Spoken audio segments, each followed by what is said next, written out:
Traders, this is the Daily Gann, Chapter 2, Part 1. Before I begin, I would like to say that, as promised, in the description box of this chapter or this video, you will have a link to the summary of Chapter 1 of the book. This second chapter is not theoretical and it doesn't involve with trading psychology, but it is a very, very practical basis of Gann's method. And I will show you one of the Gann tools in TradingView that will allow you to utilize this method to achieve a high degree of predictability. It's actually very, very amazing. And I hope that you will stick around with me and uh, find out. Okay? Now, according to Gann, the basis of every science is mathematics, and therefore any method or system to make money trading has to be based on the precise law of mathematics.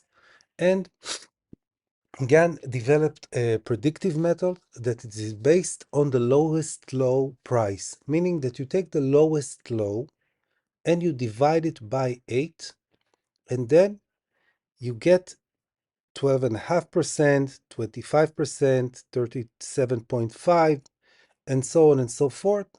And you multiply the price by these percentages, and you are expected to get a significant support and resistance levels, or mainly resistance levels. But according to Gann, the most important multiples are the 50 and the 100, okay? Now, there is a caveat to Gann's methods that he says that you must apply time cycles and time rules. Now, time cycles and time rules is a thorny issue because Gann had a method of predicting price and time that he didn't explicitly share with anyone. What he did was that he wrote a book called Tunnel Through the Air, and in the book, he he hid the basis of his method, and you are supposed to go through this book and decipher Gann's meaning and then apply it to time cycles and to time rules. And it is a subject that not many traders, not many people know about. But we have a workaround, and I will show you the workaround, okay? Now, Gann also says that some assets don't work by multiples of 8, they work by multiples of 10, okay? So we will go over to the Bitcoin chart and we'll try to see if the Gann's method works. This is the Bitcoin's future chart. The lowest price is 15,443, and we are trying to find resistance levels using Gann's method. So we'll take 15,443 and we'll multiply it by 1.125 equals 17,373. Is this a significant support or resistance level? Not so much. Okay, let's try another one. 15,443 times 1.25, 19,303. Is this a significant support and resistance level? No. The 37.5 is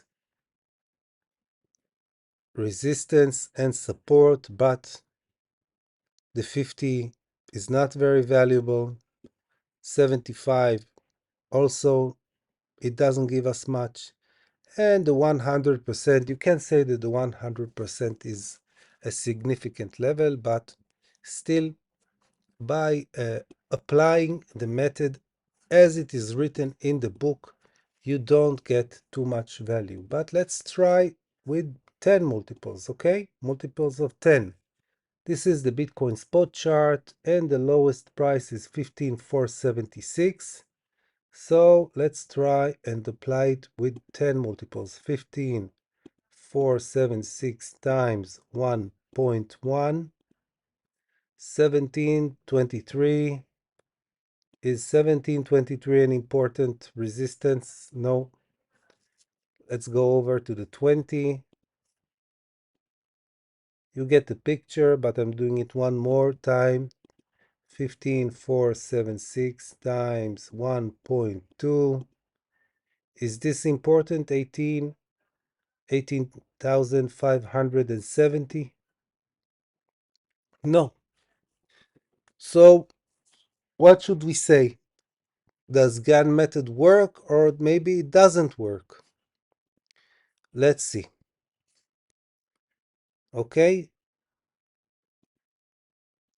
What I'm going to show you now is how to use the Gann square, which is based on Gann's method, and it's a tool that you have on TradingView. You have on the left hand corner, you have Fibonacci tools, and below that you have Gann tools, and in the Gann tools you have Gann square. Okay, Gann square. Now, how do we use the Gann square? First, you take the chart, you move it to the weekly time frame. Okay, not uh, not lower than the weekly time frame. Then on the right hand chart, you have the chart settings. Press the chart settings and remove logarithmic, okay? And check lock price to bar ratio. Now that we did that, we are going to the chart. You see, this is an arithmetic chart, and we will look for two pivot points, meaning a low and a high. Here we are already in a different Bitcoin cycle, but we just have the low, okay? We are assuming that Bitcoin will not go lower than 15,443, but we don't have the high. So we will use the pivot points of the previous cycle, and you will see that amazingly it works.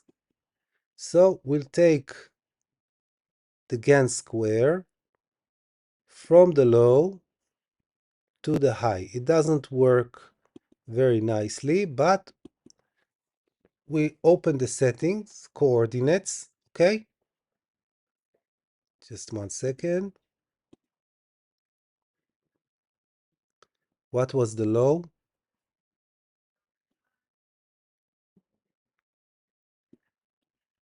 The low was 3,900 something. Yeah, 3,941. So price one, 3,941, okay? And what was the high? The high was 69,000, but this is the Bitcoin index chart, and on the Bitcoin index chart, it was 68,944. Okay? So we have the two pivot points. Now, do you see the number on the right hand corner? It has to be in multiples of 45. Don't ask me why, but we're talking about 45, 90, 180, 180. Is 180 good enough? No. Then the 360, okay? It goes by like this: 45, 90, 90 times 2, 180, 180 times 2, 360, until you get it. So 360, okay? Let's move it to 360. Okay, 360. But I think that I lost my pivot point, so we'll go to settings and correct 68,944. And this is the Gantt square. And I will uncheck everything but the horizontal levels. Okay. And let's see if it works or if it doesn't. This is the lowest level at around how much? 17K, 16K, 17K. And look, amazingly, it caught the low. Maybe not an exact number, but the exact level. Let's say that you were on November of 21st, okay?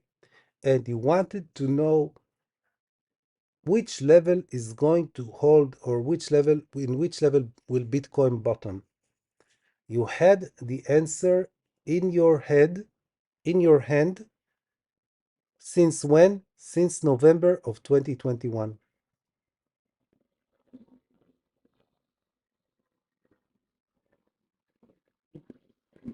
Excuse me, 1 second. Since November of 2021, you had the low, okay? Now, let's look at the other level, the 30K level. Was the 30K level a substantial resistance in Bitcoin's price action? Yes, it was. Okay, maybe not exactly 30,000. It is closer to between 31,500 to 33, but you can see that you had a more or less a predictive tool that will help you find a substantial resistance level months in advance, maybe even years. So what's the next diagonal level that is going to be resistance? Around 43K. Okay? So 43K, we are expecting resistance at around 43K. Okay. Now, let's go to the Gann square settings, and we have the Gann fans, okay? And I don't like clutter in my chart, so I unchecked everything. But let's go over the levels and try to see if any of these levels is important. This is not important, right? Irrelevant. Irrelevant. How about this one? Amazing. Amazing. Look at this. This is exactly the resistance level that we are facing right now. Okay? And you could have had it months in advance. Irrelevant. Irrelevant. Oh, this is nice. Look at this. This is support. So we have one support trend line and one resistance trend line. Okay, now let's move over to arcs and let's see what the arcs give us.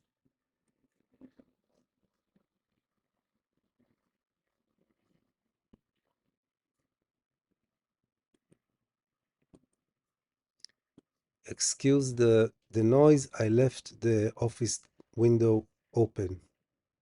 Let's see, is this relevant? No. How about this level? Yeah, it could be an important resistance level. Let's go irrelevant. Irrelevant. Let's try this one. Irrelevant. How about this one? It was relevant, but it's no longer relevant. But this, yeah, but this one I like better. Okay? So you can see that if you utilize the Gann square, which is based on Gann's method, you could have had the exact support level for Bitcoin in this cycle. Maybe not exact, exact is not the correct word, but a pretty close approximation. You could have had a very substantial support and resistance level, the 30K level, and you already know that we are facing resistance now of the Gann fan. So you are, it is a pullback is to be expected at this level. Where to? to the 30s level. So let's add one more thing. Gann says that the 50% is the most important level. So let's take 69,000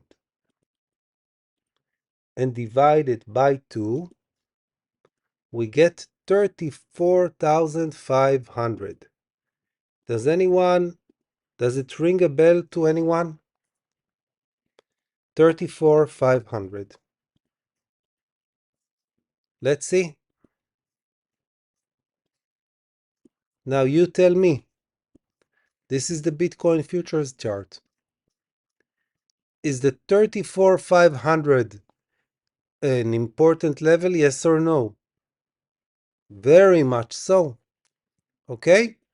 So this is a practical application of Gann's rules on TradingView without too much effort, and I hope that it is helpful. And now you are going to play around with your charts and find support and resistance level and have a blast like I'm having right now. And one more thing for this lesson today. Okay, Gann says that after the market makes a final bottom and has the first secondary reaction of importance, figure out the percentage of the secondary reaction, then watch for other reactions to run about the same. Let's go to the Bitcoin chart and see if Gann knows what he's talking about. Let's try. I already did everything to save you the time because your time is precious. But let's go over to the Bitcoin chart.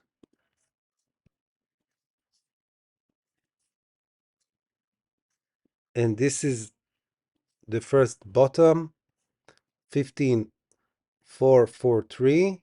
And this is the first top. And we are talking about 20%.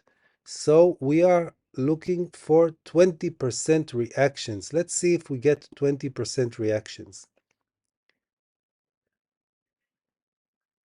Here, from the first top to the bottom, we don't have 20%, but we do have a Gann number 12.23. Let's say it's good enough, close enough for 12.5%. From the second top to the bottom, we have almost 20%. Excuse me. From the second top to the bottom, we have 23%. Close.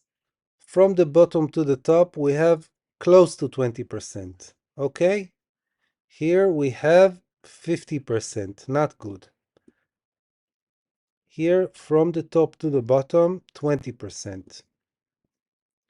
Here we have 28% and 22%. Okay, so we'll have to find a way to make this work. The Gann square has already taught us that what Gann says has merit, but we will have to see what application or how we can apply this knowledge. And this is a subject that if any of you knows something about, please let me know in the comments. And this concludes the daily Gann. Thank you very much for your time. I hope it was worth it for you. For me, it was amazing. See you.